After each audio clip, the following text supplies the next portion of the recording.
Good morning. आज हम पढ़ेंगे परमाणु के बारे में। देखेंगे कि परमाणु क्या होता है, किससे बनता है और इसकी व्यवस्था कैसे होती है। तो चलिए शुरू करते हैं आज की क्लास। आज का हमारा टॉपिक है परमाणु, या जिसको हम एटम भी कहते हैं।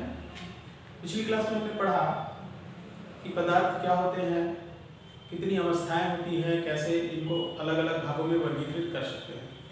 आज हम पढ़ेंगे कि ये जो पदार्थ होता है वो किससे बना होता है। ठीक है, हम अपने आसपास जो भी चीज़ें देखते हैं, चाहे छोटा हो, बड़ा हो, सजीव हो, निर्जीव हो, जो भी हो, वो किससे बना होता है। तो ऐसा ही विचार लगभग 1400 ईसा पूर्व पहले एक भारतीय दार्शनिक के मन में भी उठा, जिनका नाम था महर्षि कर्णाद। महर्षि कर्णाद ने बताया कि हमारे आसपास जो भी वस्तुएं हैं, जो भी पदार्थ हैं, ठीक है, वो एक बहुत ही सूक्ष्म अविभाज्य कण से बना हुआ है। इसके पश्चात और बहुत से पाश्चात्य दार्शनिक भी थे, जैसे अरस्तु, प्लेटो, डेमोक्रेट्स, लूसियस। इन्होंने भी यही विश्वास किया, यही माना कि हमारे आसपास जो भी पदार्थ होते हैं वो बहुत ही सूक्ष्म कण से बना होता है। उसके बाद धीरे धीरे जैसे समय गुजरता गया, साइंस और तरक्की करते गया, विभिन्न प्रकार के एक्सपेरिमेंट हुए और एक वैज्ञानिक आए जिनका नाम था जॉन डाल्टन।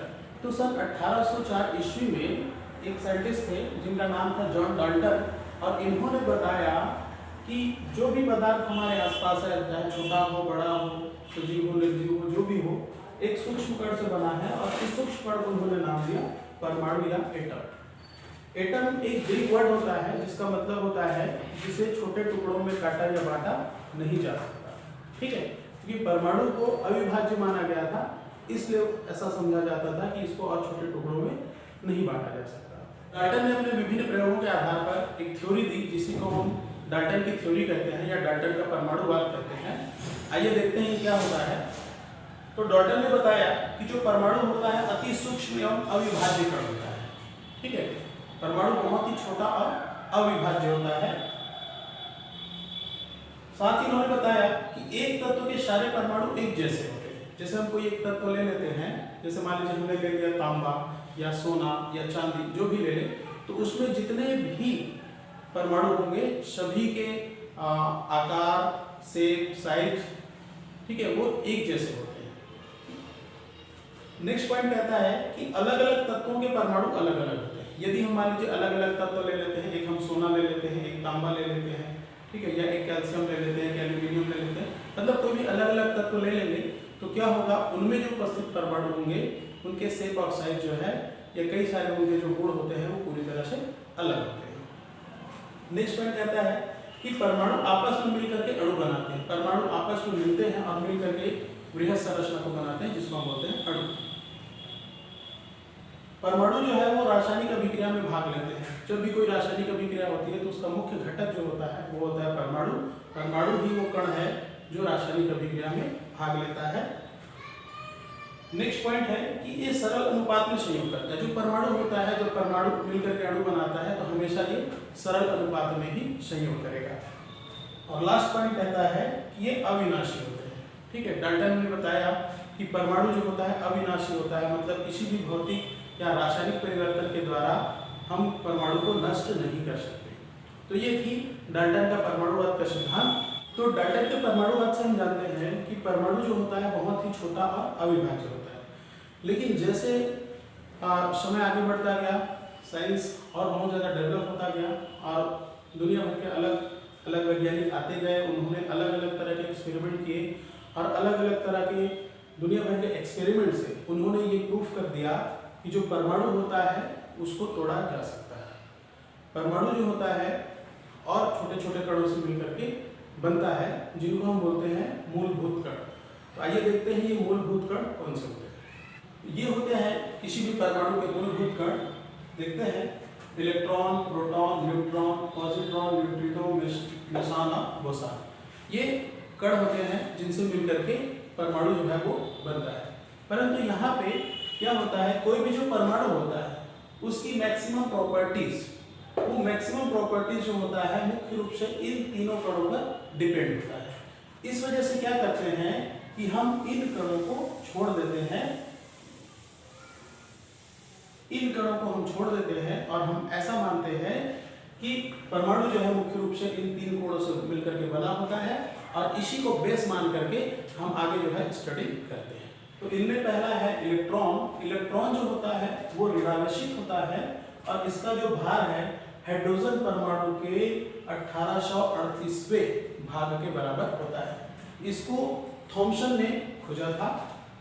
दूसरा है प्रोटॉन। प्रोटॉन जो होता है वो धनावेशित होता है और इसका भार जो होता है वो हाइड्रोजन परमाणु के बराबर होता है। इसकी खोज की थी गोल्डस्टीन ने।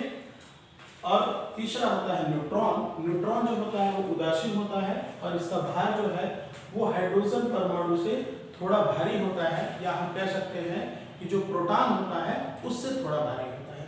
इसकी खोज की थी चैडविक ने। आगे हम देखते हैं परमाणु की संरचना। तो परमाणु की संरचना को समझाने के लिए बहुत सारे वैज्ञानिकों ने अलग अलग मॉडल्स प्रस्तुत किए थे। तो आज हम मॉडल्स के बारे में ज़्यादा डीप डिस्कशन नहीं करेंगे। हम परमाणु के जो विभिन्न मॉडल हैं उसको हम अगली क्लास में या परमाणु वाले चैप्टर में हम डिटेल से पढ़ेंगे। यहाँ पर केवल हम हल्के फुल्के तौर से समझते हैं कि एक परमाणु की सामान्य संरचना कैसी होती है। एक परमाणु की जो सामान्य संरचना होती है वो इस तरीके का होता है। किसी भी परमाणु के केंद्र में एक नाभिक होता है जिसमें प्रोटॉन और न्यूट्रॉन्स होते हैं और उसके चारों ओर इस तरह से वृत्ताकार पथ होता है जिसमें इलेक्ट्रॉन्स घूमते हैं। ये जो वृत्ताकार पथ है एक से अधिक हो सकते हैं। इनको बोला जाता है कक्षा या कोश या फिर ऊर्जा स्तर। और ये जो होते हैं उप कोशों में या उप ऊर्जा स्तर में या उप कक्षों में बटे होते हैं और वो आगे जाकर के फिर से कक्षकों में बढ़ जाते हैं। ठीक है।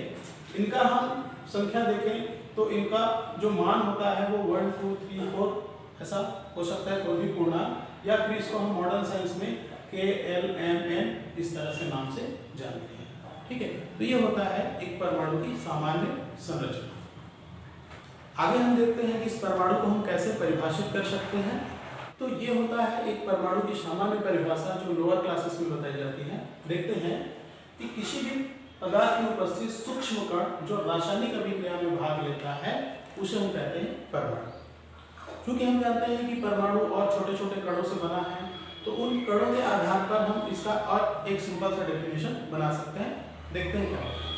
वह सूक्ष्म कण जो धनावेशित प्रोटॉन, ऋणावेशित इलेक्ट्रॉन एवं उदासीन न्यूट्रॉन से मिलकर के बना होता है उसे हम कहते हैं परमाणु। आगे हम देखते हैं अणु या फिर मॉलिक्यूल्स।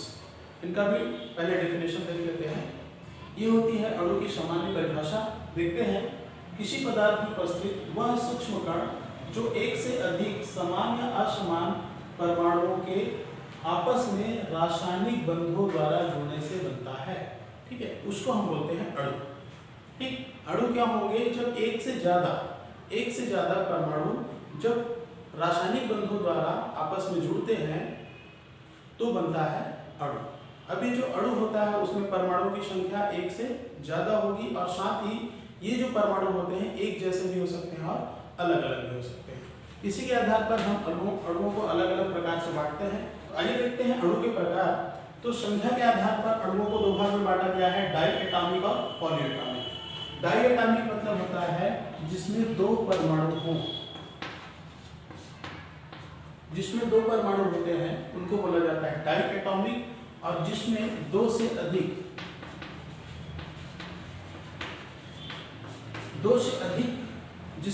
अधिक परमाणु होंगे उनको हम बोलते हैं पॉली एटॉमिक। उसी तरह से होता है होमो एटॉमिक और हेटेरो एटॉमिक। होमो एटॉमिक जिसमें समान परमाणु होते हैं और जिसमें असमान परमाणु होंगे वो हो जाएगा आपका हेटेरो एटॉमिक। जैसे उदाहरण हम यहीं पे देख लेते हैं कि जैसे मान लीजिए हम ले लेते हैं O2। तो O2 में ऑक्सीजन के केवल दो परमाणु हैं, तो ये हो जाएगा डाई एटॉमिक। उसी तरह N2, H2 ये सभी के सभी क्या होंगे? Die atomic. पॉली एटॉमिक जिसमें दो से ज्यादा होते हैं, जैसे मान लीजिए हम ले लेते हैं H2SO4। H2SO4 में दो से ज्यादा परमाणु है, इसीलिए वो क्या हो जाएगा? पॉली एटॉमिक हो जाएगा। उसी तरह से होमो और हेटेरो एटॉमिक। होमो एटॉमिक में क्या होता है? जैसे मान लीजिए हमने ले लिया N2 में N2 जो है वो दो नाइट्रोजन परमाणु से मिलकर के बना है, तो दोनों परमाणु समान है, इसलिए हो जाएगा होमो एटॉमिक। अब नेक्स्ट आपका हेटेरो एटॉमिक। तो हेटेरो एटॉमिक में जैसे मान लीजिए हम ले लेते हैं HCl। तो HCl में क्या है, हाइड्रोजन अलग परमाणु है, क्लोरीन अलग परमाणु है, तो दोनों में अलग अलग परमाणु है, इसलिए क्या हो जाएगा ये हेटेरोएटॉमिक। तो इस तरह से हम अणुओं को अलग अलग भागों में बांट सकते हैं। नेक्स्ट हम देखते हैं परमाणुकता या एटॉमिसिटी। तो परमाणुकता होती क्या है, तो सिंपल शब्दों में यदि हम समझें तो जैसे मान लीजिए कोई भी अणु बन रहा है, ठीक है, परमाणु आपस में मिल करके क्या बनाते हैं, अणु। तो जब भी कोई अणु बनता है तो उस अणु के बनने में जितने परमाणु भाग लेते हैं या जितने परमाणु का वो उपयोग करता है वही कहलाती है उसकी परमाणु। एक शब्दों में हम इसको ये कह सकते हैं कि किसी अणु में उपस्थित कुल परमाणुओं की संख्या उसकी परमाणुकता कहलाती है। जैसे हम कुछ उदाहरण से इसको समझते हैं, जैसे मान लीजिए हमने ले लिया O2, ऑक्सीजन का अणु, ठीक है, ध्यान रखिए ऑक्सीजन का अणु। तो ऑक्सीजन का अणु कैसा बनता है, ऑक्सीजन के दो परमाणुओं से मिलकर के बनता है। मतलब एक अणु बनने में दो परमाणु यूज हो रहे हैं, दो परमाणु भाग ले रहे हैं, इसलिए उसकी परमाणुकता कितनी हो जाएगी, 2। उसी तरह से जैसे नाइट्रोजन का अणु है, नाइट्रोजन का अणु दो नाइट्रोजन परमाणुओं से मिलकर के बना है, मतलब यहाँ पर भी एक अणु बनने में दो परमाणु यूज हो रहे हैं, इसलिए इसकी परमाणुकता 2 है। उसी तरह से हम ले लेते हैं फास्फोरस का अणु, ठीक है, फास्फोरस का जो अणु होता है तो फास्फोरस के एक अणु में फास्फोरस के 4 परमाणु उपस्थित होते हैं, इसलिए इसकी संयोजकता कितनी हो जाएगी, 4। उसी तरह से सल्फर है, सल्फर के एक अणु में सल्फर के 8 परमाणु उपस्थित होते हैं, तो इसकी परमाणुकता क्या हो जाएगी, 8। ठीक है, तो ये होती है परमाणुकता, ठीक है, किसी भी अणु में उपस्थित परमाणुओं की संख्या को ही उसकी परमाणुकता कहते हैं। नेक्स्ट हम देखते हैं आयन। आयनों को हम दो तरीके से समझ सकते हैं। पहला देखिए कि यदि कोई परमाणु इलेक्ट्रॉन त्याग कर या ग्रहण करके जो संरचना बनाएगा उसको हम बोलेंगे आयन। ठीक है, कोई भी परमाणु यदि इलेक्ट्रॉन देकर या लेकर, त्याग कर या ग्रहण करके जो संरचना वो बना रहा है वो कहलाएगा आयन। और यदि हम अणु या किसी यौगिक की बात करें तो उसमें क्या होता है, तो कोई भी अणु या यौगिक जब उनमें विषमांश विखंडन होता है, विषमांश विखंडन का मतलब होता है असमान विखंडन, ठीक है, तो जब विषमांश विखंडन होता है तब ये बदल जाता है आयनों में। ठीक है, उदाहरण से इसको हम देखते हैं कि जैसे हम ले लेते हैं सोडियम का परमाणु। सोडियम का परमाणु जब एक इलेक्ट्रॉन त्यागता है तो ये बना लेता है Na+, ठीक है, और इसकी को बोलते हैं आयन। क्योंकि यहाँ पे धनावेश है इसलिए क्या हो जाएगा, ये धन आयन। इसी तरीके से मान लीजिए हम ले लेते हैं क्लोरीन, ये भी क्या है, क्लोरीन का परमाणु।